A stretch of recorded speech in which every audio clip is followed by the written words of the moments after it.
Për 3000 vjet, Egjipti ishte qytetërimi më i përparuar në planet. Trashëgimia e tij në art dhe kulturë përfshin disa nga vendet e shenjta më të famshme dhe më misterioze në botë. Shumë prej këtyre monumenteve janë frymëzuar nga dëshira për të përgatitur për jetën pas vdekjes. Egjiptianët e lashtë jetonin për jetën e përtejme. Ata jetonin në shtëpi të ndërtuara nga tulla balte të papjekura. Edhe mbreti jetonte në një pallat të ndërtuar me tulla balte të papjekura. Gjithsesi, nëse shikon monumentet funebre, ato janë të ndërtuara prej gurit të cilësisë së lartë.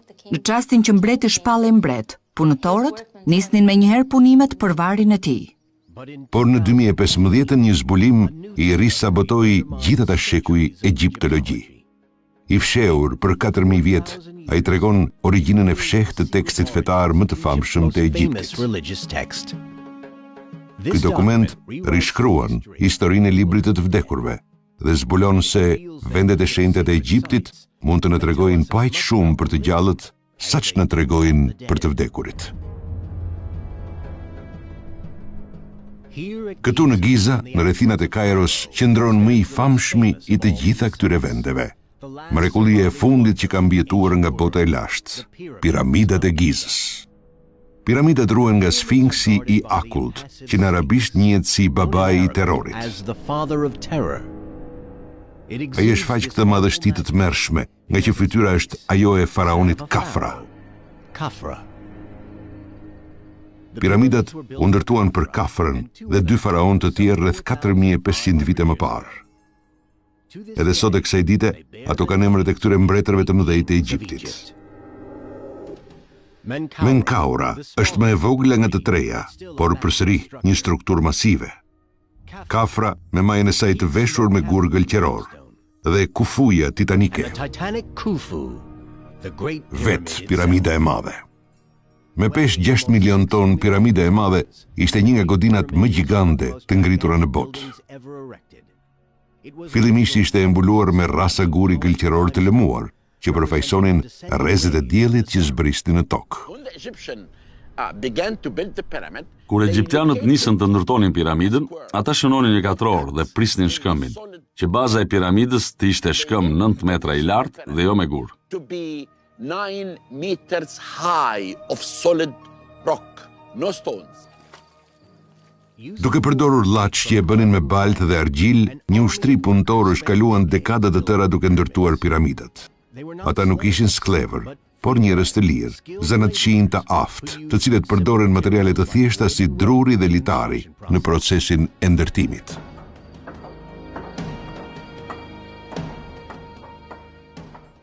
Vetëm për piramidën e madhe, ata mblodhën 2.3 milion bloqe guri gëlqeror të prerë hollë. Piramidat nuk janë thjesht struktura madhështore, por edhe varre. Thellë brenda piramidave të mëdha ndodhet dhoma e mbretit, për të cilën thuhet se është dhoma e varrosjes së faraonit Kufu.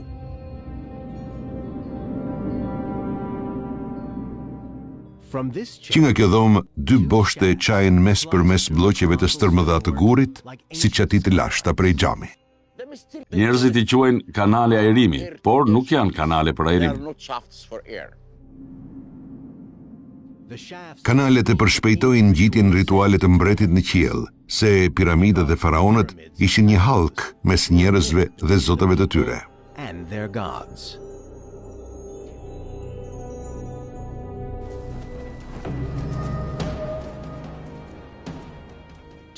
Për të drejtuar të vdekurit për në jetën e përtejme, egjiptianët krijuan një koleksion të madh lutjesh dhe magjish.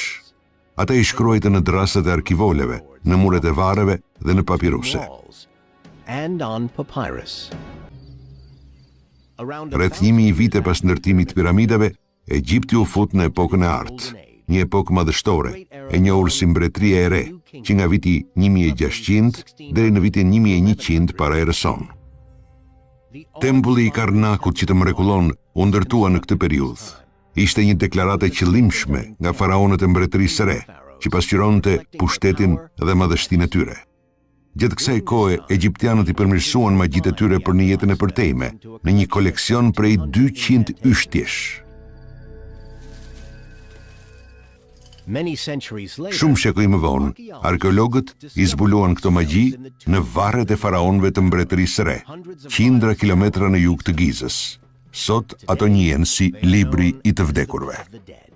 Libri I të vdekurve I egjiptianëve të lashtë ka patur një titull tjetër në lashtësi, Libri I ecjes para me ditë. Ai ekzistonte për të udhëhequr shpirtin e të vdekurit. Të ecësh para me ditë, në të vërtetë do të thotë që shpirti yt të largohej nga varri dhe të kthehej në trup gjatë natës. Ai që quhet libri I të vdekurve. Në të vërtetë janë shumë magji të mbledhura dhe të hedhura kryesisht në papiruse, dhe ky papirus normalisht do të ishte I mbështjellë dhe I vendosur me pajimet funerale të vdekurit. Atje gjenden shumë magji të rëndësishme që japin të vdekurit fuqi magjike në jetën e përtejme.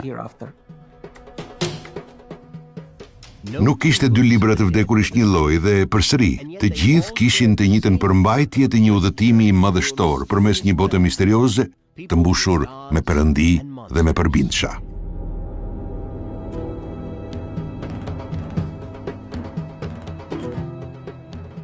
Në bregun perëndimor të Nilit, në anën tjetër të qytetit të lashtë të Tebës, shtrihet një nga vendet e shenjta më të famshme në botë, nekropoli madhështor I luginës së mbretërve.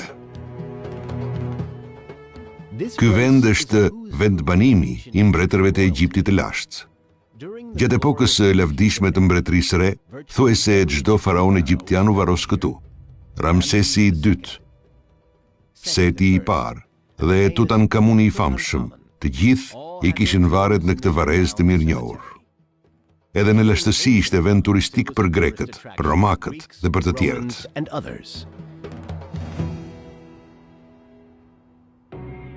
Faraoni luftëtar, Seti I parë, I cili mbretëroi rreth 1200 vite para lindjes së Krishtit, ishte një nga mbretërit më të mëdhenj të Egjiptit. Këtu ndodhet një nga varret më të jashtëzakonshme në luginën e mbretërve. Muret e varrit janë dekoruar me skena nga një udhëtim I jashtëzakonshëm në botën e përtejme, I përshkruar ky në librin e të vdekurve. Muret janë të mbushura me skena dhe krijesa të jashtëzakonshme. Gjerpërinj me shpata, perëndi me koka kafshësh, perëndesha me krah. Për syt modern, imazhet duken të çuditshme dhe fantastik.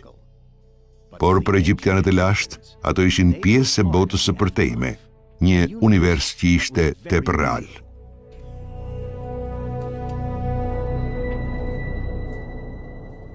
Por para se të vdekurit ta nisnin këtë udhëtim drejt të panjohurës, ata duhet të përgatiteshin. Trupat e tyre duhet kalonin një transformim të jashtëzakonshëm dhe një ceremoni të mahnitshme për të siguruar mbijetesën në tokën e të vdekurve.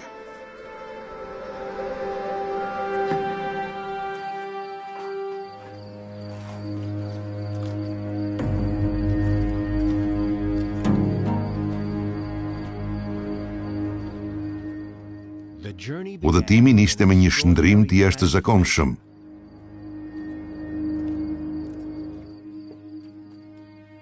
Një ritual mijëravjeçar, më I vjetër se vetë piramidat e mëdha. Mumifikimi.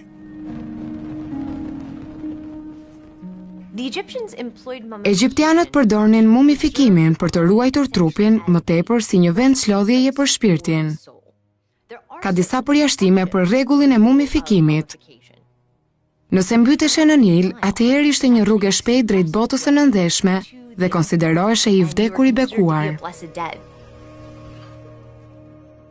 Gjatë mijëra viteve, egjiptianët e përsosën artin e bukur të ruajtjes së të vdekurve. Që trupi të mos kalbej, priftërinjt me kujdes I hiqnin organet e brendshme nëpërmjet një të çare në bark. Të vdekurit I nevojiteshin këto organe për jetën e përtejme, duhet I mbronin.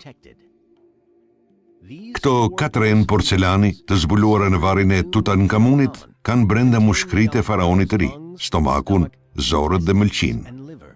Ato quhen qypa kanopik, secili ruhet nga njëri prej 4 bijve të Horusit, zotit të mbretërimit. Ishte edhe një organ që nuk e merrte këtë trajtim të veçantë. egjiptianët e lashtë e shihnin trurin si një burim kalbje. Ata nuk besonin se truri ishte i rëndësishëm në jetën e përtejme dhe në të vërtet e ishnin me anë të një grepi që e fusnin në hund. Truri do të kthehej në lëng me atë grep metalik dhe më pas do të dilte nga hunda. Në fund, priftërinjtë e mbështillnin mumjen me një farë letre të krijuar nga liri apo papirusi. Ata jepnin formën e fytyrës dhe trupit.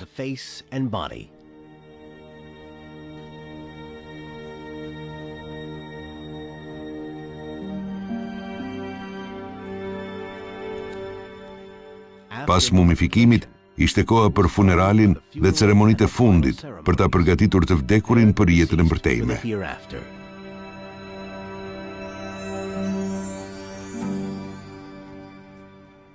Në nekropolin e Tebës, afër Luksorit, një varr mahnitës, por shumë pak i njohur, përshkruan funeralin e një egjiptiani të lashtë me hollësi të skajshme. I zbuluar thuajse një shekull më parë, për shumë vite, ky vend i shenjtë qëndroi i mbyllur. Në nëntor të 2015-s, qeveria egjiptiane e hapi për publikun për herë të parë. Madhështia e tij është mahnitse. Këto piktura në mur janë mbi 3000 vjeçare dhe përsëri janë paq të gjalla, sikur të ishin pikturuar dje. Ky varri përkishte një prifti egjiptian. Këto janë skenat nga varrimi i tij. Ata zgjodhën skena adhurimit të paraardhësve mbretëror. I shikojmë në secilin mur në këtë varr. Ato shfaqen si statuja që tërhiqen me slita. Madje shikojmë dhe skena nga varrimi. Gra profesioniste në vajtim.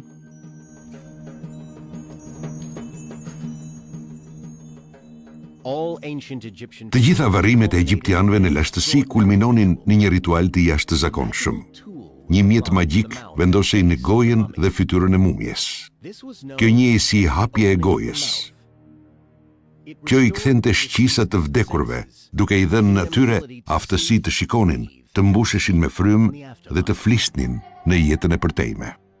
Rituali i hapjes së gojës i jepte të gjitha funksionet e jetës një të vdekuri. Mund të haje, të pije, madje të kryeje edhe marrëdhënie seksuale. Çdo gjë që e gëzoje në këtë jetë mund ta vazhdoje edhe në jetën e përtejme. Ka patur debat mes egjiptologëve nëse zbatohet tek mumja apo statuja, por në realitet nuk ka fort rëndësi, se nëse statuja kishte emrin e të vdekurit, atëherë konsiderohej manifestimi fizik i të vdekurit. Për shumë vite, egjiptologët mendonin se hapja e gojës ishte thjesht një ceremoni simbolike. Por provat e reja tregojnë se para se të ndodhte, kryenin një procedurë tjetër drejte në trupin e të vdekurit.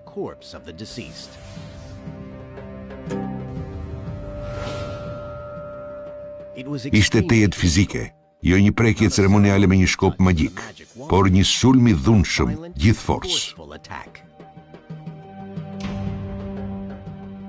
Profesor Frank Rulli është kreu i projektit zviceran të mumifikimit.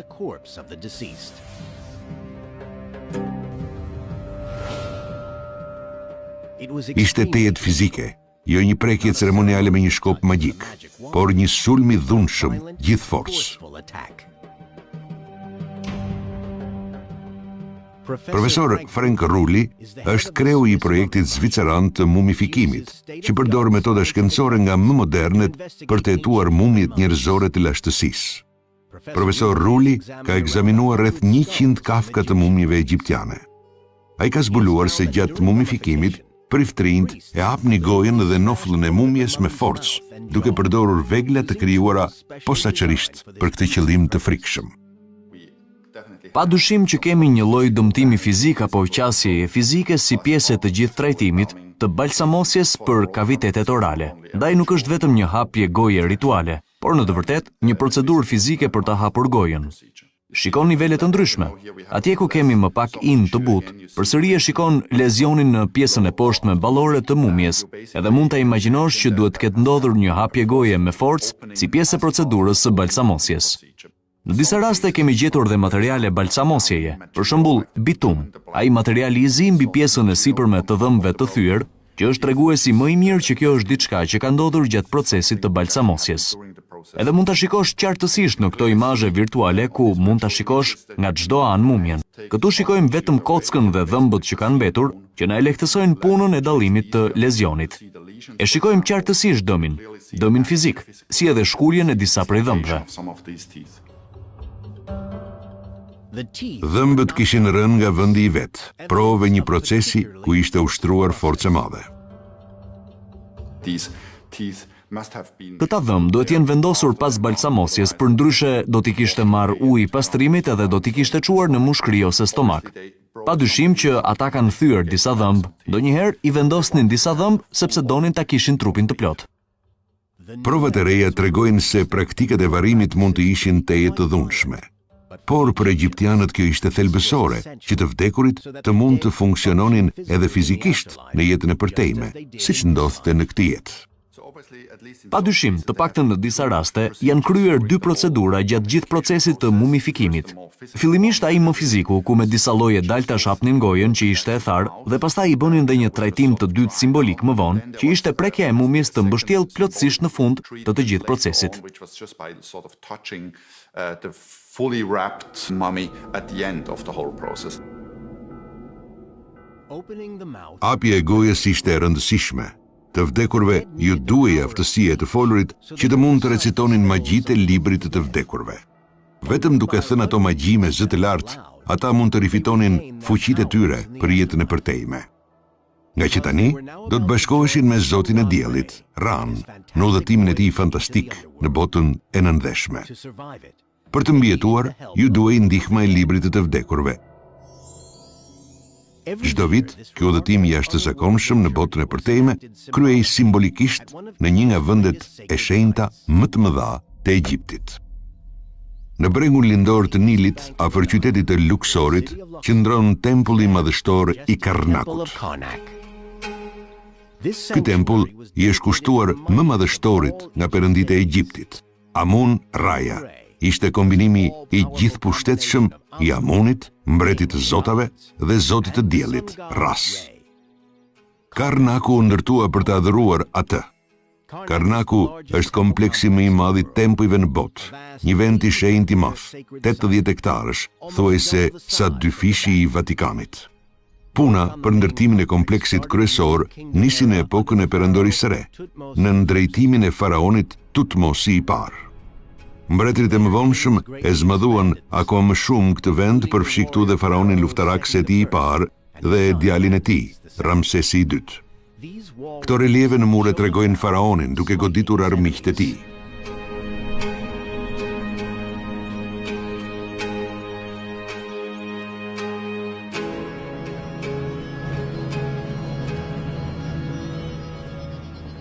Egjiptianët e lashtë e shikonin Karnakun si një urë mes kësaj bote dhe botës kozmike.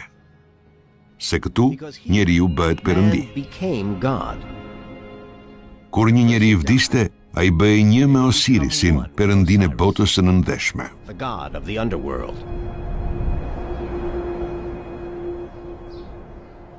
Ashtu si Osirisi, perëndia i të vdekurve dhe zoti i vdekur ringjallej nga Isisi.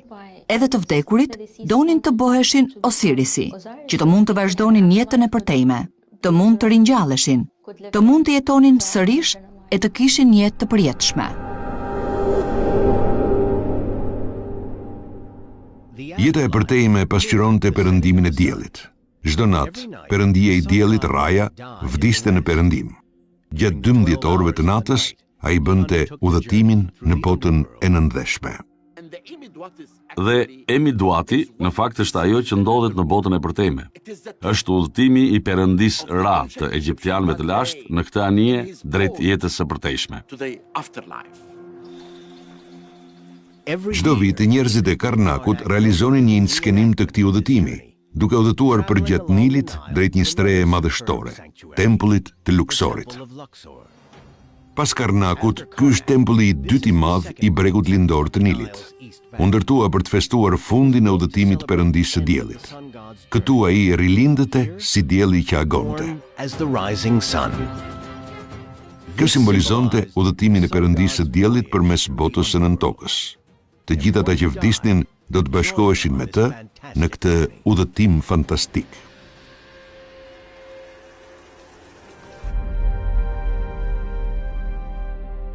Nekropoli i lashtë i Sakarës afër Kairos nuk ishte thjesht një vend varrimi për njerëzit.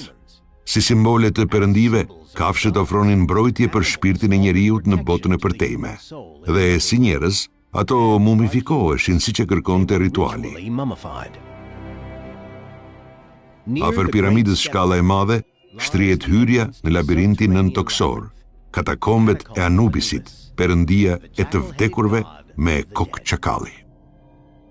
Gjatë viteve të fundit, një skuadër arkeologjike ka eksploruar çdo centimetër të këtij katakombi të madh, duke zbuluar eshtrat e 8 milion kafshëve, kryesisht qen. Por atje ka patur dhe çakej, dhelpra, fajkoj, mace dhe mangusta. Mumjet e kafshëve përvajsonin zotat. Ky babuin i mumifikuar përvajsonte Totin, zotin e hënës, i cili ishte i pranishëm në gjykimin e të vdekurve. Dashi i mumifikuar simbolizonte Amunin, mbretin e zotave, i cili i mbronte të vdekurit në udhëtimet e tyre përmes botës së nëndeshme. Të vdekurve ju duhej gjithë mbrojtja e mundshme se bota në të cilën do të futeshin, nën toka është vizualizuar fuqishëm në muret e varrit të luginës së mbretërve. Këtu të vdekurit do të hasnin krijesa të çuditshme, demon që popullonin 12 orët e natës. Ata krijonin fatet e të gjallëve, si dhe fatet e të vdekurve. Për egjiptianët, aftësia e shpirtit për të arritur në anën tjetër është thjesht një nga një sër udhësh që ata parashikojnë.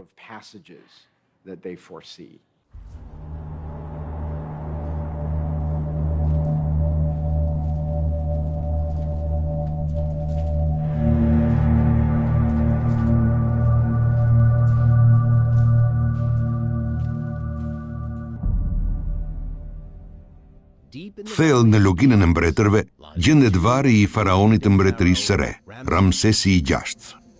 Muret e tij janë zbukuruar me skena magjepse dhe misterioze.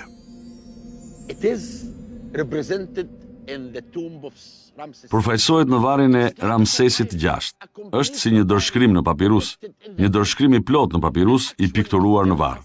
Dhe në fakt na tregon për udhëtimin e perëndisë së diellit, por tani ai nuk është më në varg, nuk po lëviz me varg. Dielli do të kalojë errësirën dhe do të shikojë të gjitha vështirësitë brenda.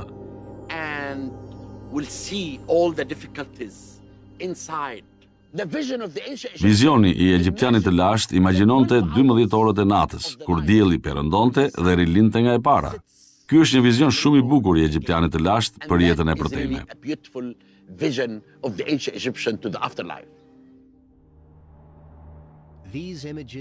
Këto imazhe dhe hieroglife përshkruajnë një terren të mbrapsht, ku perëndia diell bashkëpunon me banorët e 6 të shpellave të mëdha të nën tokës. Mes tyre ka krijesa të quajtura kasap, që vrasin të padrejtët. Demonët egjiptianë ishin gardian të mbinatyrshëm të nën tokës. Ata mund të ishin të mirë ose të këqij dhe të vdekurit mund të kalonin vetëm përmes portave që ata mbronin, duke patur një uri të veçanta, magjitë e librit të të vdekurve.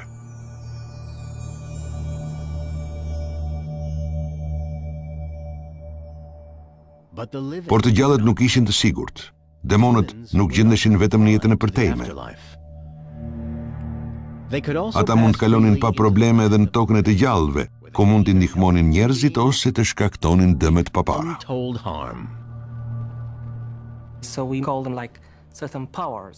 Ata kanë fuqi të caktuara dhe ndikojnë në jetët tona, ndikojnë tek të vdekurit dhe tek të gjallët, për mirë ose për keq. Egjiptianët e lashtë besonin se demonët shkaktonin sëmundjet e përditshme si dhimbja e kokës, por kishte edhe magji që i ndihmonin njerëzit të luftonin kundër këtyre krijesave dashakeqe. Kishte sëmundje të caktuara, të shkaktuara nga demon të caktuar. Një magji do të tentonte ta largonte ndikimin e këtij demoni. Nuk kishte ndonjë ndarje të prerë mes magjisë, fesë dhe mjekësisë në Egjiptin e lashtë. Por kishte edhe demon të mirë, që mund t'i ndihmonin njerëzit në situata kërcënuese për jetën. Periudha më e rrezikshme ishte lindja e fëmijës. Kishte një numër të madh vdekjesh foshnjore dhe konsiderohej një periudhë shumë e rrezikshme si për nënën, edhe për fëmijën. Ndaj janë edhe këta demon grotesk apo krijesa që mbronin nënën gjatë lindjes, si besi dhe tauereti. Magjia e demonëve është një rast i fortë mbi vendosje mes botës së të gjallëve dhe të vdekurve, por jo i vetmi. Ndërsa të vdekurit vazhdonin udhëtimin e tyre drejt një ngjarjeje kritike. Kjo qasje e fundit shfaqet fuqishëm në muret e një vari tjetër të sapo hapur egjiptian. Në bregun perëndimor të Nilit, përballë Luksorit, ndodhet një tjetër vend i shenjtë. Vari i Rojit. Një shkrues egjiptian, i cili ka jetuar rreth vitit 1300 para erës sonë. Për masa e vogël e varit kompensohet nga bukuria dhe qartësia e pikturave në mure. Skenat e gjalla ndjekin njëra tjetrën si një vizatim i lashtë me ilustrime. Këtu, Roji dhe gruaja e tij kishin kaluar në një nga portat e jetës së përtejme. Në skenën e radhës, Zoti Horus i çon ata drejt një ngjarjeje që do të vendosë fatin e tyre një herë për gjithmonë, një gjykim të fundit. Para gjykimit, i vdekuri bënte atë që njihej si rrëfimi negativ, ku listonte shumë nga mëkatet vdekjeprurse që nuk i kishte bërë, si shkaktimi i zi së bukës, shkaktimi i dhimbjes apo kryerja e vrasjes. Është e mundur që disa nga rrëfimet negative të përdoreshin si udhëzues moral. Ndryshe nga urtëresa, duhet të bësh, s'duhet të bësh. Këtu thuhej, nuk kam kryer vrasje, nuk kam vjedhur nga tempulli, nuk kam kryer një shkelje seksuale. Që nga kapitulli 125 i librit të vdekurve dhe rrëfimit negativ, fillojmë të kuptojmë kodin e moralit të egjiptianëve. Pas kësaj deklarate të jashtëzakonshme, vinte edhe vetë gjykimi. Mund të mos e përjetonte krejti vetëm këtë test. Imazhet e disa mureve të vareve tregojnë një bashkëshort apo bashkëshorte që afrohet. Ky çasti së vërtetës do të vendoste nëse do të kishin ekzistencë të lumtur apo do të zhdukeshin. Njihej si peshimi i zemrave. Peshimi i zemrave në botën e përtejme është pika ku perëndit përcaktojnë nëse personi në fjalë ka qenë mbështetës i matit, mbështetës i rendit të duhur të kozmosit, ose jo.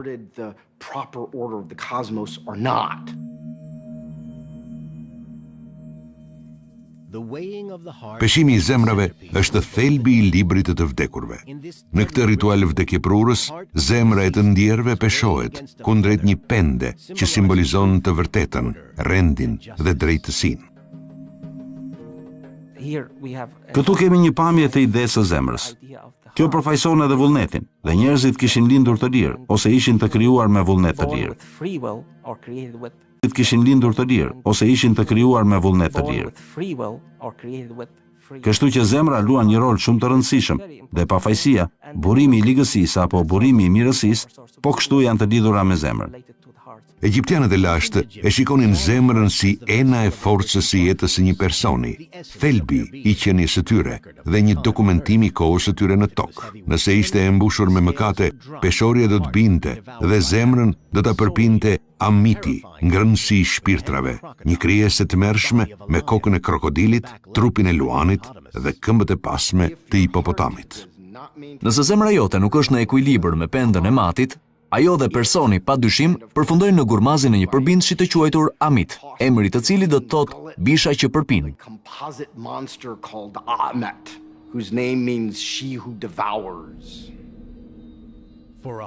Për një zemër të përpir nga amiti nuk kishte më kthim pas. Të vdekurit do të harroheshin dhe ekzistenca e tyre do të fshihej. Ata që i shmangeshin këtij fati të tmerrshëm vazhdonin mëtej në tokën e njohur si fusha e kallamishteve. Këtu, ata do të përjetonin një version ideal të jetës që kishin bërë para vdekjes. Do të hanin, do të pinin, madje edhe do të punonin. Egjiptianët e lashtë e shikonin jetën e përtejme si një vazhdimsi të ekzistencës. Pasi të vdekurit i kishin kaluar të gjitha provat dhe krijesat e botës së përtejme, ata do të arrinin të jetonin një version ideal të jetëve të tyre në tokë. Të vdekurit e bekuar shpresonin të kalonin përjetësinë në parajs me Osirisin, perëndin e botës së përtejme. Kjo parajs ishte një grup ishujsh i mbuluar me fusha xhungthi. Shtrihej në lindje, atje ku ngrihej dielli dhe quhej Aaru, fushat e kallamishtes. Aaruja besohet se ishte shpirti i deltës së Nilit, Egjipti i shprehur më së miri. Duke sigurisht e Egjipti në një festival të përjetshëm. Je vazhdimisht duke kremtuar një festival. Je vazhdimisht në gosti, gjithmonë duke peshkuar, duke gjuajtur shpend dhe kafsh. Niveli i ujit është gjithmonë ai i duhuri, as shumë i lartë, as shumë i ulët. Janë të gjitha gjërat madhështore të Egjiptit së bashku për gjithmonë.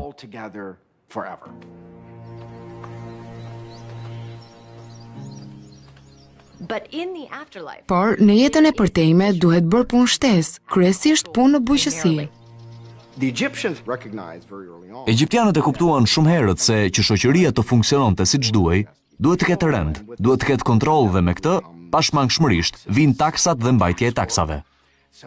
Ndaj edhe në botën e përtejme, që egjiptianët shpresonin të ishte një pasqyrim i mirë i botës që kishin përjetuar në Egjipt, duhet të punosh dhe duhet i paguash taksat. You're going to have to work and you're going to have to pay your taxes. Për ta bërë këtë punë, të vdekurit mund të përdornin edhe ndihmësit e mbinatyrshëm. Ushabtit janë deri më tani objektet e mira të gjetura në varet egjiptiane. Këto figurina të vogla kishin si qëllim të shërbenin si shërbëtor për të vdekurit në jetën e përtejme. Egjiptianët besonin se i gjithë kozmosi përshkohej nga një forcë që ata e quanin Heka, ajo që ne e quajmë magji. Dhe duke e mbledhur atë forcë, mund t'i marrësh këto figurinat ushabti, këta punëtor personal që mund të shkonin dhe të bënin punët e tua.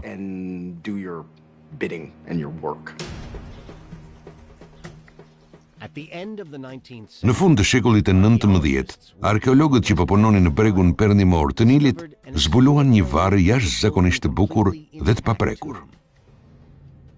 I paprekur për mira vite, ai ka disa nga pikturat më luksoze të gjetura në vendet e shenjta në Egjipt.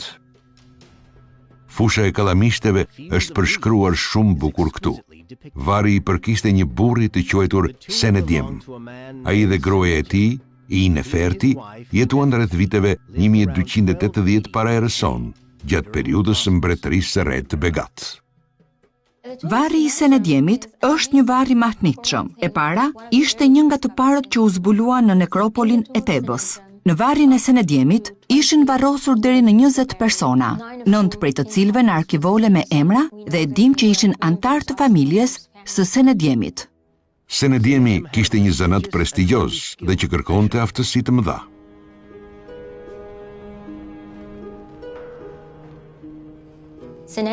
Senedjemi ishte artisti përgjegjës për 2 varre të mëdha në luginën e mbretërve, varret e Setit të parë dhe Ramsesit të dytë.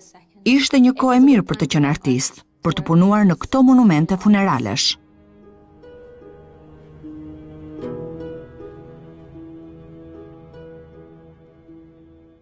Për të zbukuruar muret e varrit, Senedjemi përdori bojra të krijuara me ujë, rrëshirë dhe dheme ngjyra. Ishte punë me shumë prestigj. Artistët ishin shumë të rëndësishëm në kulturën egjiptiane. Shkruesit dhe artistët punonin bashkë. Shpesh egjiptologët do të flisnin për një artist e do ta përshkruanin si artist, se ata punonin në grupe dhe nuk e nënshkruanin kurrë punën e tyre. Por cilësia e punës flet vetë. Janë artistë që krijojnë vepra me cilësi të lartë. Imazhet në muret e varrit të Senedjemit shpalosnin shpresat e tij për të vazhduar një ekzistencë të qetë pas vdekjes.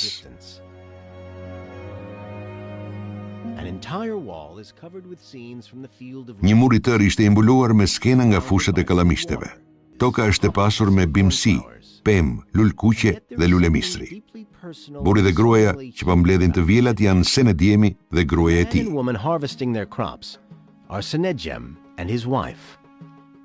Në një skenë tjetër, çifti po adhuron Ranë dhe Osirisin, ndjekur nga një djalë në një vark me letër papirusi që ka gjasa të jetë i biri. Këtu, jeta dhe vdekja mbeten të lidhura, secila një jehon e tjetrës. Aty shfaqet artisti dhe gruaja e tij që luajnë senet, një lojë të lashtë tavoline. Ata nuk luanin thjesht për argëtim. Seneti ofronte një lidhje direkte, shpirtërore me botën e të vdekurve. Përmes saj, të vdekurit mund të ndikonin tek të gjallët. Tekstet e Arkivolit dhe librit të vdekurve i referohen lojës senet si një mënyrë kur të gjallët dhe të vdekurit mund të komunikojnë.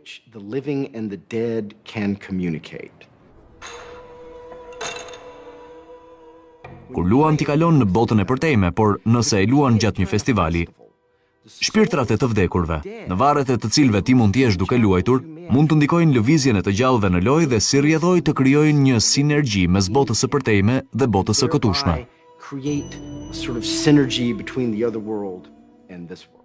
Marrëdhënie komplekse mes të gjallëve dhe të vdekurve mbijetonte shumë kohë pas varrimit. Çdo vit, në një festë të quajtur Festivali i Bukur i Luginës, familjet bënin një procesion të gëzueshëm drejt varrezave të paraardhësve të tyre.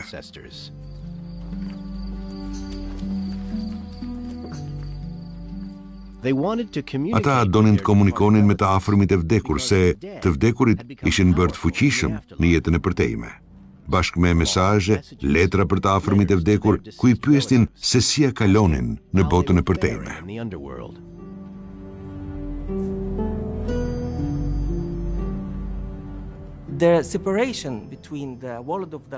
Ndalja mes botës së të vdekurve dhe të gjallëve nuk është si këtu. Njerëzit ju shkruanin letra paraardhësve dhe familjarëve të vdekur dhe ju kërkonin ndihmë zgjidhje për disa nga problemet shoqërore e të biznesit. Kishte shumë bashkëveprim, gjëra të mira apo të këqija që ndodhin nga ndikimi i këtyre forcave të shpirtrave të të afërmve të tyre apo të të vdekurve.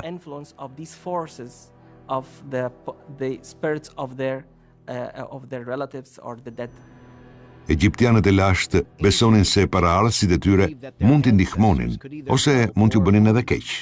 Si demon, ata mund të luanin një rol aktiv në tokë. Letrat e të vdekurve tregonin këtë, se kemi një letër të shkruar nga burri për gruan, nga perandoria e vjetër ku thuhet: nuk jam treguar i mirë me ty, nuk të kam qëndruar besnik, nuk të kam siguruar bukë për të ngrënë dhe vaj për të fërkuar shpinën? Tani pse po e dërgon këtë sëmundje? Të lutem merre dhe largoje. Në një farë kuptimi, ajo letër tregon se ai e mendonte të shoqen si demon që po i dërgonte sëmundje. Për egjiptianët e lashtë, jeta dhe vdekja ekzistonin krah më krah, si pjesë e një tërësie kozmike.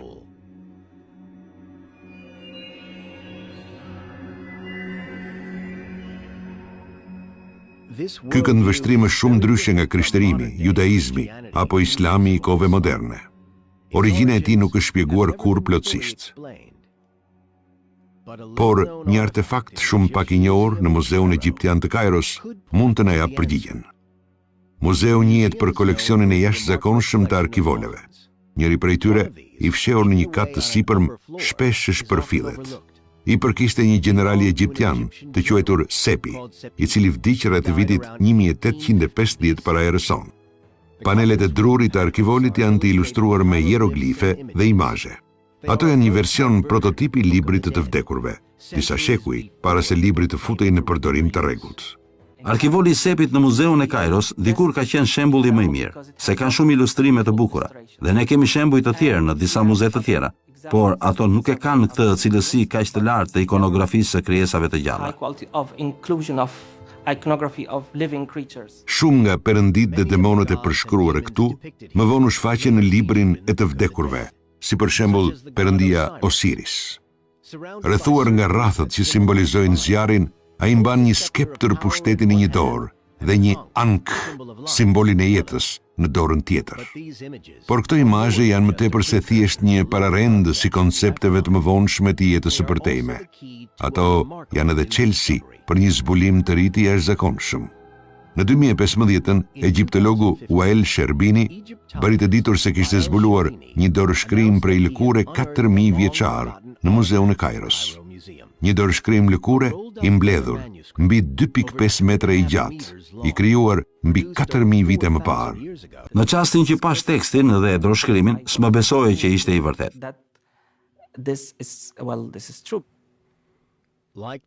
Si libri i të vdekurve, ky dorëshkrim i jashtëzakonshëm përmban magji dhe imazhe të krijesave të mbinatyrshme. Por pavarësisht ngjashmërive, nuk është libri i të vdekurve.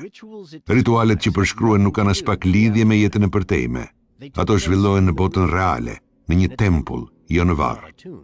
Dokumentet e lëkurës si ky janë shumë të rrallë.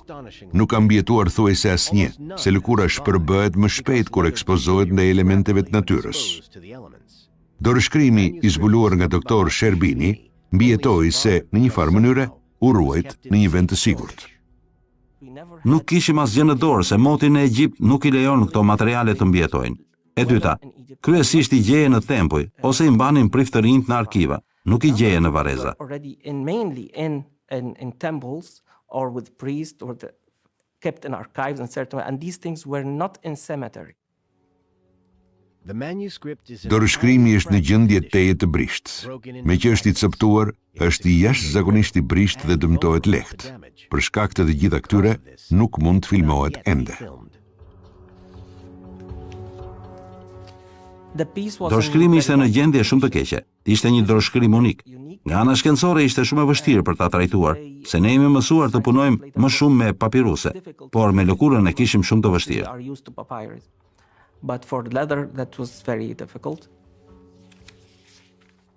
Pas një analize shumë të lodhshme të copëzave, doktor Sherbini arriti të rindërtonte një pjesë të tekstit në letër.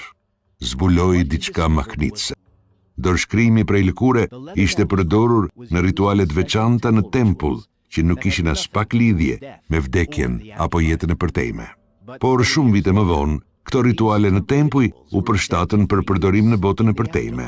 Ato janë origjina e botës reale të librit të vdekurve. Doktor Sherbini i gjeti provat në arkivolin e Sepit në Muzeun e Kairos. Dorëshkrimi i lëkurës u prodhua disa shekuj para arkivolit, por disa nga magjit dhe krijesat e përshkruara në dorëshkrim u riprodhuan me saktësi në arkivol. Këtu për herë të parë kemi ilustrime me ngjyra të këtyre krijesave, ashtu siç i gjejmë tek arkivoli i Sepit, dhe ndonjëherë edhe më të mira. Kështu që kemi një version tjetër, dhe kjo na hap një portë të re. It opens for us like a gate, new gate. Fillimisht, këto magji i lejonin përdoruesit të hynin në zonat e ndaluara të tempullit. Por mbi arkivol, ato ishin për jetën e përtejme, t'i lejonin të vdekurit kalonin në portat e ferrit.